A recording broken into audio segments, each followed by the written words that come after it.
So we'll focus on depression and anxiety mainly today. And for the sake of time, I'm going to jump right in. But if you have questions, please come off mute or throw them in the chat.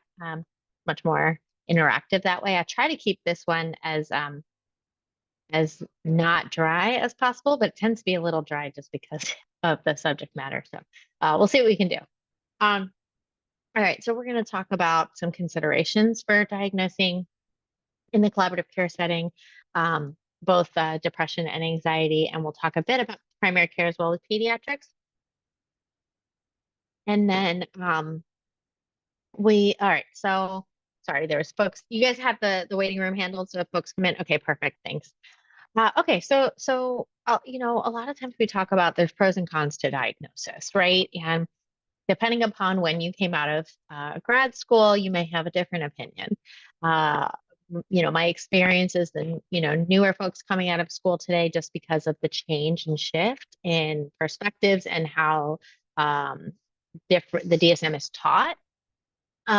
There's more apprehension around diagnosis. Those of us who have been in the field for a long time, we've sort of we're trained to treat to diagnosis. So, I can acknowledge that there are definitely some downsides to diagnosis, right? It's not taking into account racial and ethnic differences. It tends to generalize what might be a unique presentation of symptoms. There's this sense of over pathologizing things and sort of denormalizing normal human behavior and experiences. However, we live in a world of managed care. We need a diagnosis in order to bill and reimburse. So we'll start there. But also from a clinical perspective, a diagnosis really can help us to guide our treatment, right? We know if a patient has anxiety, we're going to use CBT skills. We know if a patient is non-suicidal self-interest behavior, we're going to use DBT skills. So it helps us to sort of guide our treatment, gives us a starting point. The other thing for the patient is that it really does validate their experience, right? It's no longer this thing that is that is internal or something that they're doing, but there's a cause. They can sort of feel validated that there's this root cause of their behaviors or their abnormal or atypical thought processes, and that's a result of their diagnosis. So we find that patients and clients tend to actually feel a sigh of relief when they're given a diagnosis, because now they feel like, okay, there's an answer, there's an explanation to why I've been feeling this way. I have this condition. And speaking of conditions, a diagnosis can normalize mental health care as a medical condition. We treat all sorts of conditions in primary care related to the body, and the brain is part of the body. And so when we start to think about mental health as physical health, and we can normalize the experience, and it helps to our patients and our clients to feel comfortable to talk to their primary care providers about this. So I believe if we name it, we can destigmatize it. And so, we can sort of see this whole conversation today is going to be about diagnosis. So, there's a bit of bias here, and I acknowledge that. There's certainly arguments that can be made in private practice and cash basis, private pay to maybe avoid some diagnoses. But for the most part, in most of our settings, we will be diagnosing and we'll be using the DSM-5 and ICD-10 codes to do so. So for the purposes of our conversation today, we're going to talk about symptoms in the lens of diagnosis. All right, so we're going to start and probably spend a majority of our time talking about depressive disorders, because there are some nuances here. And I think off the bat, a lot of folks will tell me, oh, I understand depression, right? Positive PHQ-9, they have all the symptoms. This is depression, right? We've got that. But there are classifiers, there are specifiers, there are some unique differences, and so we'll talk about them. And I think, if you work with a psychiatric consultant, then this can help you sort of have that conversation as well. So we'll talk through that. So first of all, just some numbers. I would say that this is probably on the low side. 8.3% of adults in the US have a diagnosis of depression. But let's just remember that that means they have a diagnosis. So we know that there are, tens of thousands of Americans who are living with depression who have not yet received a diagnosis or have not yet sought treatment for their depression. And so my hunch is that this number is probably significantly higher. We know that in adolescents, we're seeing 1 in 6 have had an experience a major depressive episode, and we know that the data shows us that women are twice as likely to be affected by depression when compared to men. But again, I want to put in a little caveat here that that is what the data shows us, based on the fact that we know that women are more likely to seek treatment than men, especially when it comes to talking about their condition in primary care settings. So just thinking about the fact that we have some bias in the data. But regardless, we've got a percentage of our population who is living with depression who we can help. So multiple types of depressive disorders, and I'll try to run through them today as quickly as clearly as possible while also being mindful of time. So major depressive disorder, we also have some diagnoses. We have persistent depressive disorder, which I'll talk about. There's some new diagnoses in the DSM-5, and then of course bipolar disorder is a depressive disorder as well. When we're treating patients in a primary care setting, we do know that people with depression have a 40% higher risk of developing a cardiovascular or a metabolic condition when we are comparing those to folks without a depression diagnosis. And there's a lot of reasons that we could, speculate as to why that is. They're less likely to engage in self-care. They're less likely to seek primary care or treatment for their medical conditions because of the depression and the anhedonia. But there's other, we could see comorbidity, right? That, hey, I have this metabolic condition, and then maybe that's leading to depression. So there's a lot of reasons we could speculate as to why that is. But it is important to note that our patients with depression, when we are able to treat their depression and get them into a remission, we see improvement in their medical symptoms as well. The other important thing to note is that depression is the leading cause of disability. So these are individuals who are applying for disability benefits. We're seeing that depression is the leading cause there. So again, I think thinking about 8.3%, really thinking about it through the lens of that's probably a lot higher. If you're caring for patients in pediatrics, it's important to know that it is the most common cause of hospitalization among children, as well as that children with depression are twice as likely to not finish high school. So again, early intervention and treatment is key. And before we get to treatment, we have diagnosis. So that's sort of the lens we're going to be looking at this through today. So for major depressive disorder, I kind of started with the most common or easiest run, right? We're using the PHQ-9 as our screener and our treat to target. We're looking for a score of 10 or higher. And if you look at the PHQ-9, you'll see that the questions are pretty targeted to the DSM criteria, right? So we're looking for ideally 5 or more of the 9 criteria. So yes, we're looking for a score of 10 or higher, but also that at least 5 of those questions are a score greater than 0. And so that is depressed mood, anhedonia, an unintentional weight loss or weight gain. The DSM specifically calls this out at greater than 5% in the last month. Or a significant decrease or increase in their appetite. We also see a note about sleep disturbances. And again, that's that question on the PHQ-9 about are you sleeping more or less than usual, right? We know that some folks with depression have insomnia. They have trouble falling asleep or staying asleep. And so these are the questions that we're really looking at. So if I'm, that question on the PHQ-9, are you having trouble falling asleep or staying asleep? We want to know which one that is, right? Because there's a difference there in how we treat. But either one of those would meet criteria for the sleep disturbances. Now, we do want to call out if we're talking about a lack of need for sleep, right? A decreased need for sleep, and I'm sleeping way less than I usually do because I feel like I don't need it. That's a sort of a yellow flag for me to start screening for bipolar disorder. So I do want to just call that out. And we'll talk more about screening for that in a minute.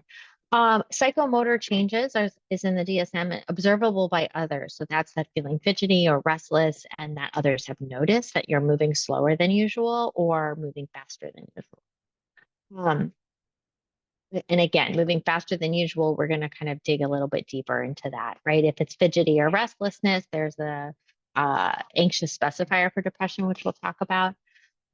Tired, low energy, decreased efficiency in completing tasks, right? This sense of worthlessness or excessive guilt. We're seeing this pattern here, right? That these are all on the PHQ-9, and that's intentional because those are the same symptoms that we're looking for out of the DSM. And then the last one is this recurring thoughts of death, which is different than a fear of dying. Now, this one's interesting because if we look at question 9 on the PHQ, we're asking about essentially have you thought that you'd be better off dead, which is different than necessarily recurring thoughts of death. So they could have a 0 on question 9, but still have intrusive thoughts around death. And so we'd want to ask those questions. Do you ever, and there's some examples, I've had clients tell me that I'm driving my car down the road and I just think, what would it be like if I went into oncoming traffic, right? They don't want to do it. They have no intention of doing it. But it is an intrusive thought that comes into their head. And so that could be an example of these recurring thoughts of death. Of course, the symptoms, right, as with any other condition in the DSM, have to cause significant distress or impairment. And this may be they're noticing it, or it may be a loved one is noticing it. Usually by the time they're coming to see us, somebody has noticed it, and that's why they're seeking treatment. And we also, of course, want to rule out any substance use, and that now it's not to say that you cannot have a major depressive disorder and substance use. In fact, I would argue that most individuals who we see with substance use disorder have an underlying additional mood disorder or behavioral health condition. But we don't want these symptoms to be directly caused by the substance. So we need to rule that.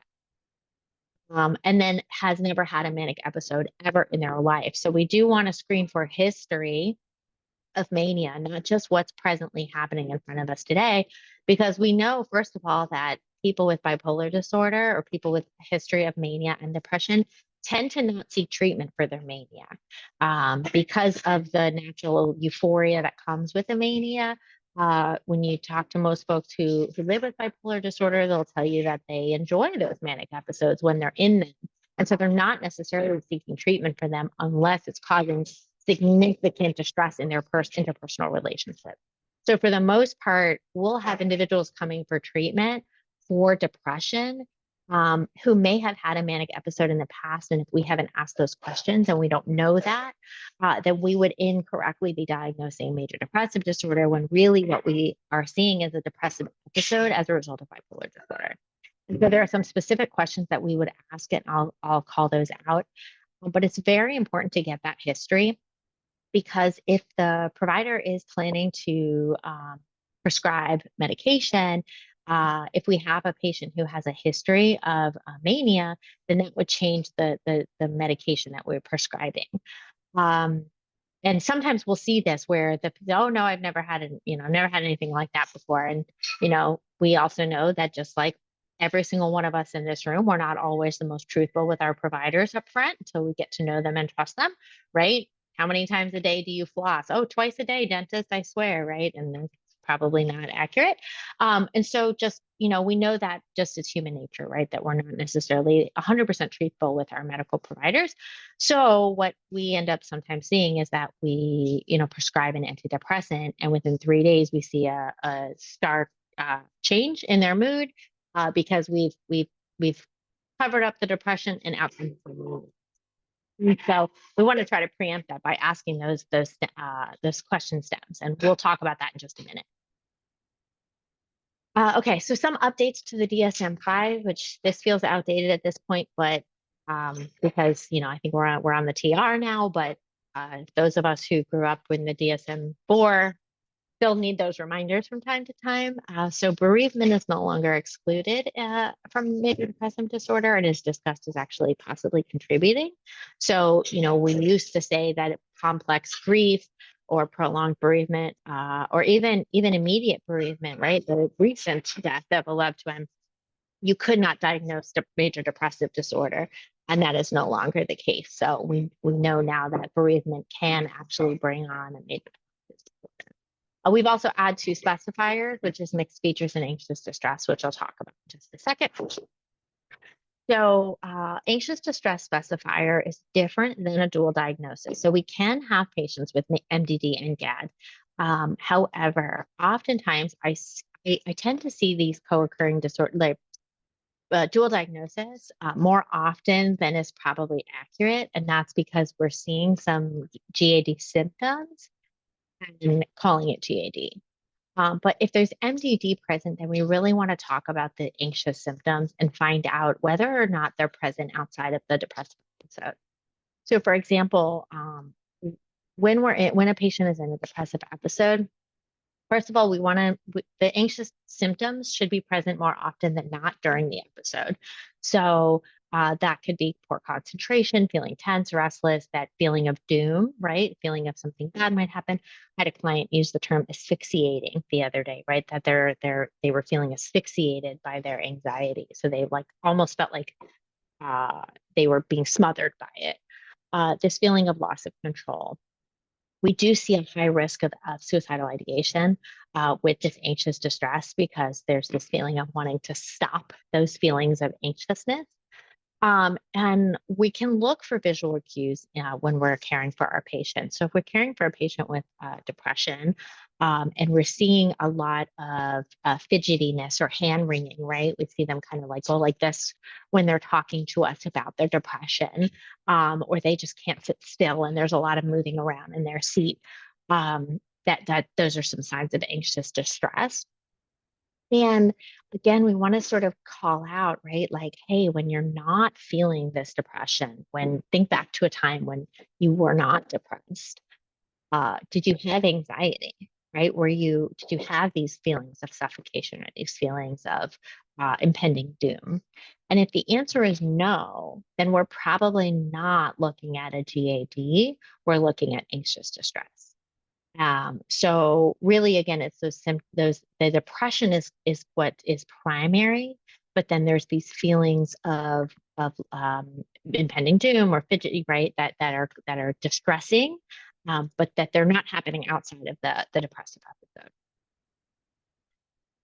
And of course, this is going to help your psychiatrist or your PCP in prescribing if you're working with a psychiatrist or primary care provider, because that might change the medication that's being prescribed. For example, they may prescribe an SSRI instead of Wellbutrin because Wellbutrin is fairly activating to the adrenal gland. And so if a person has anxious distress, we don't want to amp them up further by activating their adrenal gland. So they may choose to prescribe something different, like a Lexapro would be a great example, because the FDA approved to treat both anxiety and depression, so it kind of tackles both symptoms, which is great. So these are important things to be able to share with the prescriber so that they can prescribe appropriately. Okay, so then this specifier is the psychotic features, and this is where we see delusions or hallucinations during a depressive episode. I think, we used to call this, we used to automatically add like a schizoaffective label to these individuals because, oh, well, there's delusions or there's hallucinations, there's psychosis. Um, and so, there must be some sort of other disorder besides for depression. But actually, what we see is that in individuals with psychotic feature specifier, they're only having these symptoms of psychosis during the depressive episode. And that's really the key call out. So outside of the depressive episode, they're not hallucinating, they're not having delusions, they're not hearing voices, right? They're not having any of those things. They're living a typical life. But when they have a depressive episode, they can have these psychotic features. And so those are the individuals we will want to give the psychotic feature specifier to. There's also another not specifier but classifier, which is congruent versus incongruent psychotic features. So in rare cases, we will see individuals with major depressive disorder who are having psychotic features that are the opposite of the depression that they're experiencing. So for example, They're hearing voices that are telling them positive things about themselves. They are believing that they have superpowers, right? There's this delusion about the fact that I am so wonderful and so incredible and so amazing that I have all these superpowers, right? And I'm all knowing. And that's very incongruent with the fact that they're also in a depressive episode. Um, we know that that tends to be associated with a poorer prognosis just because there is a bit more psychosis and a bit more inconsistency with the mood. Um, but the congruent, we also see the psychotic features that are congruent with mood, right? So feelings of, thoughts of deserved punishment, hallucinations that are telling them bad things about themselves, things like this. Okay, so this other new one here is peripartum onset specifier. So if we ICD-9 or ICD-10 code, it would be postpartum depression. This is what we tend to call PPD. Um, However, in the DSM, we call it peripartum onset, and that's because postpartum implies that this is only occurring after delivery, after pregnancy. But what we actually have seen is that individuals who are pregnant can have an onset of depression during their pregnancy, right? Maybe due to hormonal changes or what have you. And so this is why we have the peripartum onset rather than postpartum. So for someone who's already delivered, we're looking for the typical MDD symptoms, but we're also looking for additional symptoms, such as a lack of interest in the baby, not feeling bonded to the baby, or feeling anxious about or around the baby. Of course, we want to look at other things, right? Postpartum on peripartum onset of anxiety. We've seen peripartum OCD as well. So there, we'd want to do some differential diagnosis here. And feelings of a bad mother beyond the sort of the typical, like, feelings of inadequacy that a new mother may experience. Um, Fear of harming the baby or oneself. So I would, my advice here is to consider using the Edinburgh Postnatal Depression Scale, the EPDS, in lieu of the PHQ-9 if you can, because we know that the EPDS is validated for postpartum. Obviously, PHQ-9 has a question about lack of sleep, which really doesn't apply to new parents. And so we find that the EPDS is a better tool to use if you're able to reach a target for peripartum onset. And then we have the mixed feature specifier, which is one of those rare conditions where we see depressive symptoms and manic symptoms at the same time. This is where it gets really nitpicky because, well, we look at the anxious specifiers. So, okay, you're amped up, you're talking really fast, you're distracted. That can sometimes look like mania. And so we really want to get into those mania clarifying questions, which I'll talk about in a moment, because the symptoms of mania are going to be very different. So again, if you're hearing, oh, I don't need to sleep when I'm depressed, I stay up all night and I have no issues with that, get by just fine with 3 hours sleep or 3 days of no sleep, that's sort of a red flag for us, right? Are we seeing behaviors that are atypical for this individual, high risk behaviors, excessive spending, things like that? But again, this is one of those scenarios where we need to classify it and say, is it because of sorry, the excessive spending and high risk behavior? Is it because of a lack or like a if they're thinking about suicide, right? So if an individual is thinking about suicide, they may spend more money than they usually would because debt is irrelevant to a person who's planning to end their lives. They may be engaging in much higher risk behaviors because of an apathy around living. That is very different than mania. And so with mania, we're really looking for just they're doing these things without really any thought or thinking about it. And so with mixed feature specifier, and it's not common, but I did just want to bring it up. So at least 3 symptoms of hypomania or mania are present almost every day for the past 2 weeks during the depressive episode. We know that these individuals are much more likely to misuse substances because of the mania, and they're also at a higher risk of suicide because of this sort of innate impulsivity that comes with mania. And so they have a depression, they're very depressed, but they also are having this mania at the same time, which is causing them to sort of act more irrationally and engage in much higher risk behavior. So this is one that is of great concern and definitely one that we want to bring to the attention of providers as soon as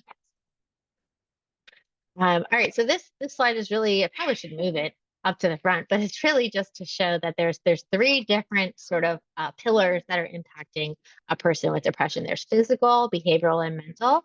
Right, behavioral is how you're acting, and mental is what's going on internally, your internal dialogue, and then the physical manifestations. And so we'll typically see folks with symptoms in all 3 of these pillars. Okay, so another diagnosis we talk about under depressive disorders is this persistent depressive disorder. Again, if you're from the DSM-4 or earlier, you know this as dysthymia. This is an individual who had depressed mood nearly every day for at least 2 years in adults or 1 year in children. And with children, we're actually looking less for depressed mood. We more often will see irritable mood. And so for those individuals, we sort of want to see, okay, so what changed and how long has that change been going on for? So this is not a child who's always been irritable. This is a child who was not irritable until a year ago and now is having daily irritability with no explanatory factors.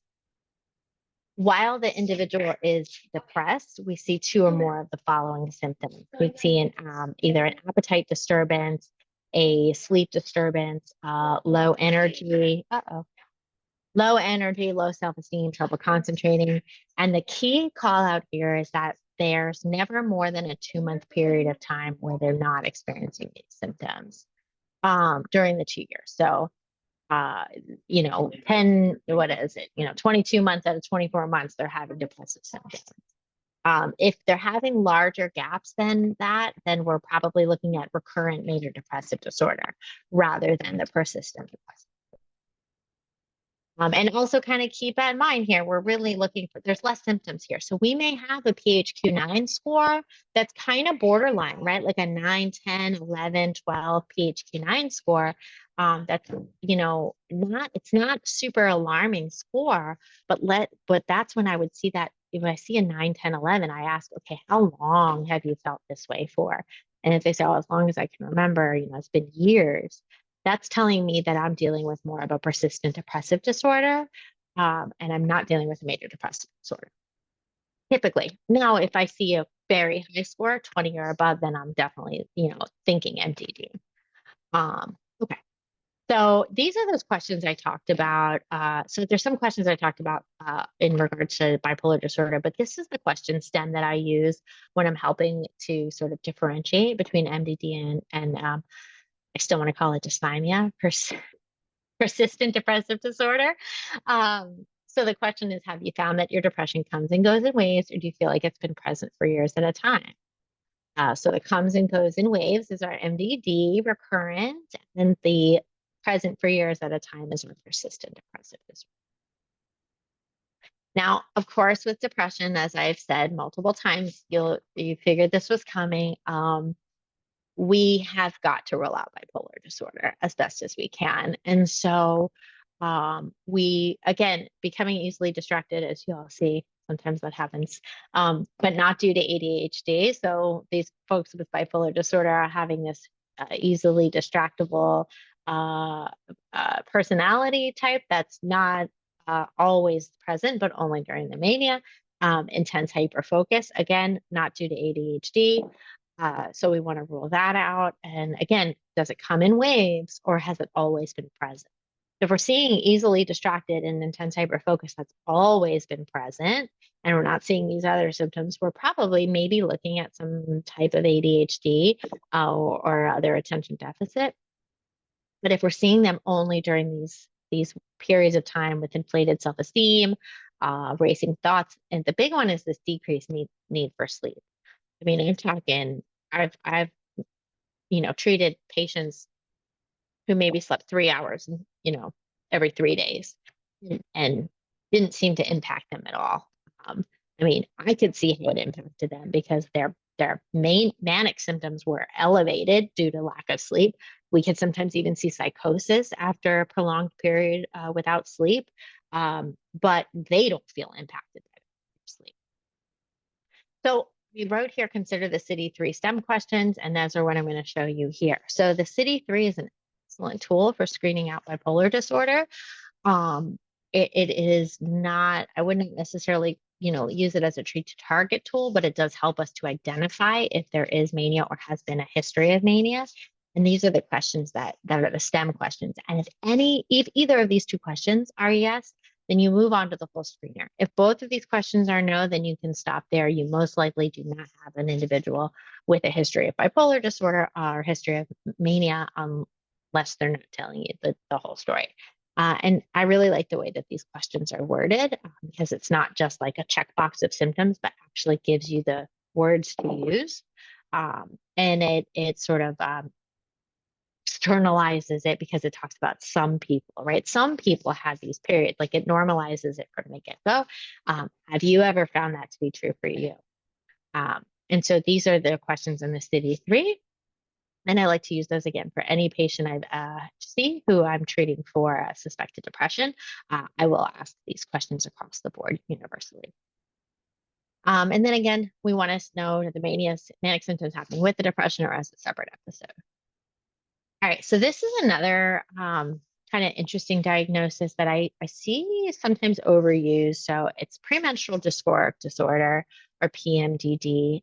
And the key call out with PMDD is that the symptoms are only occurring in the 5 days prior to or in the week prior to menstruation. We will sometimes also see these symptoms around ovulation, so around the 14th day of the person's cycle. But the key here is that the symptoms are alleviated after the menstruation is over. And so these folks who are living with PMDD have a very clear, they can almost sort of plot it out on a calendar of, I'm going to have depression these 2 weeks. I'm not going to have depression these 2 weeks. What the difference is that sometimes we'll see individuals with depression and they have MDD, but their symptoms are exacerbated during their cycle. And that is not PMDD. So the folks whose symptoms are exacerbated during their menstrual cycle or during ovulation have premenstrual exacerbation of symptoms, or PME, which is not in the DSM-5 and it's not in the ICD-10, so you can't code it, but you can call it out. And now, again, another thing that's important for the treating provider, because that might impact the prescribing practices. So what we do know, and this is one of the beautiful things that we've learned, is that if we have an individual with premenstrual exacerbation and we treat their depression, we tend to see that premenstrual exacerbation alleviate. So it's not like we treat their depression and now all of a sudden they only have symptoms during their cycle. We tend to see a stability of mood across the month. Now, they may still have symptoms of PMS, but they're not experiencing an exacerbation of their depression. We're not, for example, suddenly seeing a person with suicidal ideation around their period, right, when they didn't have it before. We can see PMDD and MDD diagnosed together, and that's if the symptoms that come up during the menstrual cycle are different from the symptoms that they experience during their depressive episode. So, for example, we may see a person with major depressive disorder who only has anxiety and only meets criteria for GAD during their menstrual cycle, or only meets criteria for OCD, or has psychosis only during their menstrual cycle. That would be an example of PMDD. But if it's the same symptoms, just dialed up a little bit more, or a lot more, but it's the same symptoms across the month and then they're dialed up around the cycle, that's a premenstrual exacerbation.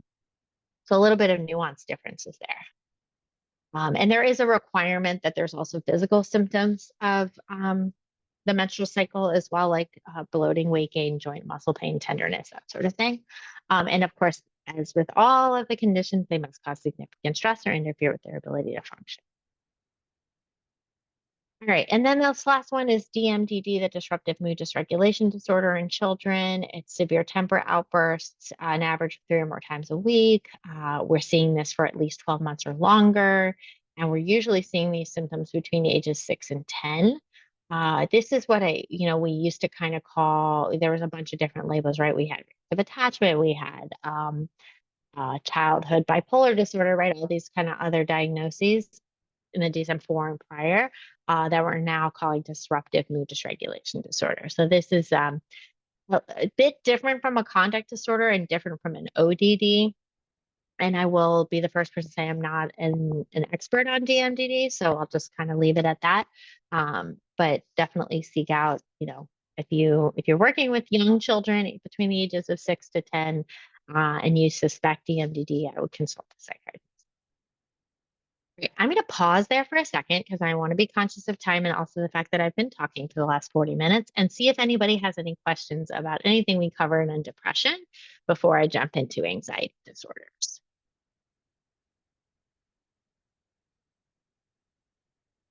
No? Okay. And onward we go. Uh, Huge percentage of folks with a diagnosis of an anxiety disorder, 1/6 of the population. Again, we see women twice as likely to be diagnosed with GAD than men. We can ask the question, is this true difference in gender, or is this just about who's seeking the treatment more often than not, right?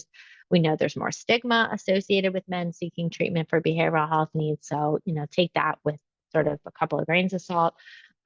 But we do see that almost 32% of adolescents experiencing an anxiety disorder at some point in their lives. So definitely a high prevalence. There's several anxiety disorders, OCD being one of them. So it is considered an anxiety disorder, and we will sort of talk through each one. So the one I see diagnosed most often is generalized anxiety disorder. And it's interesting because you see this diagnosis, especially in collaborative care, so much more often than you would think based on these numbers. And so that kind of leads me to the question of, are these numbers wrong, or are we overusing this diagnosis when really there may be another diagnosis that's a better fit? But a generalized anxiety disorder, which can co-occur with MDD and often does, is an excessive worry more often than not for at least 6 months. So this is where it becomes really interesting because we see the GAD-7. We're using that as a screener and as a treat to target, but it's only looking back 2 weeks. So just because we're seeing a positive GAD-7 score does not mean we have a diagnosis of GAD. We need to see these symptoms for at least 6 months. So I would be asking the question about how long these symptoms have persisted for. I like the GAD-7. I think it's a fantastic tool for screening and for treat to target, but it is not a diagnostic tool in and of itself. And so that's important to note. So in panic disorder, we see almost as high a percentage, right? 3.1 in GAD, 2.7 in panic disorder. And yet again, women are twice as likely as men to have a diagnosis of panic disorder. This is different than generalized anxiety disorder. And I often tend to see generalized anxiety disorder added to a chart. When we dig in, we're really seeing more panic. And so this is where the qualifier here is, are there panic attacks happening, right? Is this individual experiencing a panic attack? Oftentimes we will get patients referred to us after they've had an emergency room visit for what they thought was a cardiac event, only to receive a diagnosis of panic disorder instead, because all their blood work came back normal. There was no evidence of a cardiac event. but they felt like they were having a cardiac event, right? They had every single physical symptom: shooting pain up and down their left arm, pain in their chest, feeling like they couldn't breathe, literal shortness of breath, um, nausea, dizziness, chills, numbness, a tingling. They'll have a tingling in their arms and fingers. And so some folks will even feel like they're dying. They literally will feel like they are dying. They will go to the emergency room thinking that they are dying. This is what we talk about when we talk about a panic attack or a panic disorder. This is an abrupt, intense surge of fear and discomfort, and it peaks within minutes. So it's very quick. At least one of the attacks is followed by at least 1 month or one or both of the following. And that's a persistent concern about additional attacks or maladaptive behavior related to the attack. So what that means is that if this individual has a panic attack, and then for at least a month following, has anxiety about the fact that they might have another panic attack, and that they then may change their behaviors. For example, if your patient had a panic attack at the airport and then a month later they're scheduled to fly out again, they may cancel their flight for fear of having another panic attack at the airport. We'll see, individuals will not drive because the last time they had a panic attack was when they were stuck in traffic on the highway, and now they're afraid to drive as a result.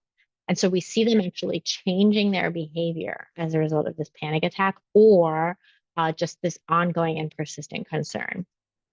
And so that's uh, really disabling to an individual, right? It changes their ability to function the way that they did before.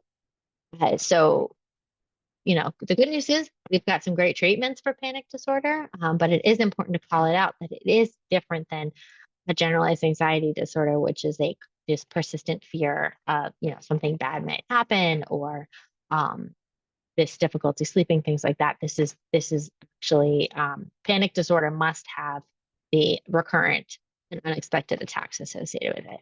And I'm also going to call out recurrent, right? So it's not just I had one panic attack and now I have panic disorder. You can have a panic attack and not have panic disorder. So we're looking for recurrent panic attacks is the key call. All right, we'll talk about social anxiety disorder. We have a high percentage of the population here. 7.1% is experiencing a social anxiety disorder, which is markedly higher than generalized anxiety disorder.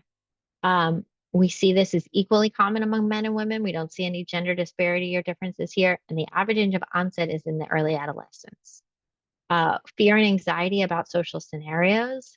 With children, we have to see this with peers, not just with adults. So it's not a fear of, being around adults, but we see this with their peers. We see fear that they may be negatively evaluated or judged well beyond what we would think is typical, right? Fear of public speaking is not the same as a social anxiety disorder, as an example. And we need to see these symptoms for at least 6 months. So this is a long lasting condition. And almost always we'll see an anxiety or an out of proportion anxiety based on these social situations. This one blew me out of the water when I learned this statistic that 9% of the US population has a diagnosis of specific phobias. This is more than generalized anxiety. This is more than social anxiety. We see women twice as likely. This is fear related to a specific object or a situation. And look at this average age of onset. This is not something that just happens late in life. We're seeing an average age of onset of 7 years old. And we often see a co-occurrence with OCD or PTSD as well. Speaking of OCD, and I'm not going to go deep into all of the nuances of obsessive compulsive disorder because there are many, but we do know that women are 3 times as likely as men to have a diagnosis of OCD, despite what I think movies and media want to show us. We see the average age of onset around 19, but a quarter of the cases are occurring in adolescence. So we do what that tells us, right? If a quarter of the cases are occurring in adolescence, but the average age is 19, that means that there's a large percentage of people who are having an OCD onset later in life. And again, we often see this in a peripartum patient as well. So, something to think about. There's some great screeners out there for OCD if you suspect that you have a client with obsessive compulsive disorder. So, I can share some of that. Things that I think are important to consider in a primary care setting, that I think most people don't, or most folks don't know or don't think about, is some of these physiological conditions that have a co-occurrence with anxiety. Um, IBS is one in particular. 60% of people with IBS also meet criteria for a behavioral health condition. Of those, 60% of those have an anxiety diagnosis, 20% have a diagnosis of depression. So it's very interesting here because I think that sometimes what happens is that the patient will hear this and think, they think, oh, well, you just think that this is all in my head then, right? I don't really, the IBS isn't really a condition I have. It's like, no, that's not true. This is definitely a medical condition. Like you can't fake, we don't think this is in your head. We don't think you're faking it. We absolutely believe you have a physiological response to what's going on in your body. Now, 40% of people with IBS do not have a behavioral health condition. They just have an irritable bowel, and no one really knows why. But we do see a high occurrence of anxiety. I had a patient who had both IBS and anxiety, and it got to the point where she had anxiety about the IBS, right?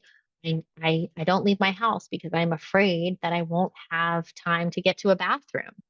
I don't travel because travel upsets my stomach. Their life is impacted and it causes anxiety. So it's like, this is one of those questions where does the IBS cause the anxiety? Does the anxiety cause the IBS? Is it a little bit of both? I think it depends. There are some really great resources out there there's actually CBT um, gut for IBS and gut related conditions. So Crohn's, ulcerative colitis, because we do know, like scientifically proven, that there is a mind gut connection, right? And we all experience that, right? If we're about to go give a big speech in front of a large group of people, we get an upset stomach, right? We might even throw up from the nerves. So we know that there is a connection between the mind and the gut. So it makes sense that a person with anxiety would have abdominal symptoms. And inversely, we know that a person with abdominal symptoms is probably going to have some anxiety because that's very anxiety provoking, right? If you've got this irritable bowel that just flares up at any moment without warning. So again, great resources out there. CBT works really well. We know if we treat the anxiety, we do a lot of, decatastrophizing and things like that. We tend to see a reduction in the IBS symptoms. So if you have a patient with IBS, I would strongly encourage you to have them track their IBS symptoms alongside their anxiety or depressive symptoms. We see fibromyalgia, we see a 20% co-occurrence with anxiety or depression. Again, that's another one. I think it's a very under understood condition, fibromyalgia. A lot of patients with fibromyalgia have experienced they have distrust for their medical providers because they've experienced judgment and prejudice. As a result, there are many providers who believe that fibromyalgia is not a real medical condition and that it is a symptom of anxiety or depression. I think, there's enough evidence to prove that that's not accurate, but this is the baggage that your patients may be coming to you with. And so really meeting them where they're at, validating their condition, their experiences, right? Nobody is more of an expert in their condition than they are themselves. And it's another one where I think if we can start to tackle some of the anxiety and depression symptoms, usually we see a improvement in their fibromyalgia symptoms because their mind is able to relax, which helps sort of lessen the signaling within the nerves. Now with COPD, and I'll put a slash here and say probably asthma as well in children. But we see for COPD, up to 55% of COPD patients have co-occurring anxiety. And this is likely due to the psychological reaction to shortness of breath. So I don't know if anybody here has ever had an issue with their lungs where they could not get enough air in, but it's very anxiety producing. If you feel like you can't breathe, your mind instantly goes to fight or flight mode and starts to try to come up with a solution and becomes very anxious as a result. So there's like this primordial connection, right? We kind of need to breathe. It's kind of important. And when we can't breathe, we tend to get anxious about that. And so it's, it makes sense that somebody with COPD would have a co-occurring anxiety. Now, what happens is that person with COPD, it's a cycle, right? Their COPD symptoms flare up, their anxiety increases. Guess what happens? Anxiety increases. They have more difficulty breathing because now they're hyperventilating because they're anxious, which causes more exacerbation of their COPD. And it continues and continues and continues till they end up in the emergency room because they can't breathe. And so when we have a patient with COPD, I almost always recommend the providers, primary care providers, make a collaborative care referral or refer them for some sort of behavioral health support to help manage and reduce these symptoms of anxiety that are naturally going to occur when you can't get enough oxygen. And so, and again, I would say the same thing with asthma. Um, I personally am not asthmatic, but I had very bad bronchitis before, and that alone was enough for me to have so much empathy for people with asthma and COPD because it's terrifying to not be able to breathe. And so we want to make sure that we're aware of this and supporting those patients because we know if we treat the anxious symptoms, we can reduce their hospitalizations, we can reduce their reliance on rescue medications and things like that. The last consideration I'll talk about is migraines. So we know that patients with migraines are 4 times as likely to have an anxiety diagnosis. Again, I think migraine is another one of those conditions that is misunderstood that, a lot of providers think it's a physiological manifestation of anxiety when sometimes it's actually the inverse. You'll have anxiety can be a symptom of a migraine. In fact, you will meet people who experience migraines who have only ever had a panic attack during a migraine. Because if you think about what's happening during a migraine, there's so much firing that's happening within the brain at one time that it is triggering, and it can trigger it can trigger this fight or flight response that turns into a panic attack. And then we have those individuals who then now have this anxiety around not only a recurrence of a panic attack, but a recurrence of the migraine because they're worried that migraine will cause another panic. And so then we have this anxiety around, well, I might get a migraine and then I won't be able to do this thing I'm excited about doing. And then guess what happens when you're amped up and you're anxious, you're tensing up and everything is stressed, and now you might induce a migraine. So again, we treat one, we tend to see a reduction in the other. Both ways, right? We treat the migraine, we see a reduction in the anxiety. Treat the anxiety, we tend to see a reduction in the migraine. So just things to kind of be cognizant of. And I realized that we're at time, and I did not get to talk about ADHD, which I suspected would be the case. I had this depression and anxiety nailed down to the almost exactly an hour. So that's okay. I think we've talked about ADHD in the past, and I'm happy to set up some extra time to talk about that in particular. And yeah, we've got a few minutes for questions. If anybody has any, I'd be happy to answer them. I know we have a small group, so I feel like small groups, I like to see people. Sorry, guys. But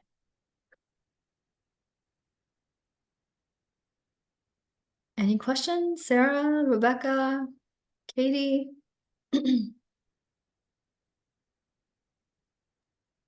No, I think that was a great overview. I appreciate the refresher for sure. sometimes it's nice, even if it's like, old news, it's like nice to rehear it because some of the specifiers and we forget about them, right? Because they're rare and we just don't see them in our settings. And so every once in a while, it's like a good reminder of like, oh yeah, then like there is this, mixed feature specifier or something, to sort of think about. And, after I walk away from these, I'm even thinking about my own. I'm like, patients, I'm like, oh, and then this person, right? It's like, so anyways, I'm glad it And I'm found it like you helpful. with the TR versus the 5. I'm like, oh, right, there's a newer version. Just it's the Now, same thing. now It's we have just the a 5 different word. TR, Calm down. Sarah. Calm down. Yeah. I know.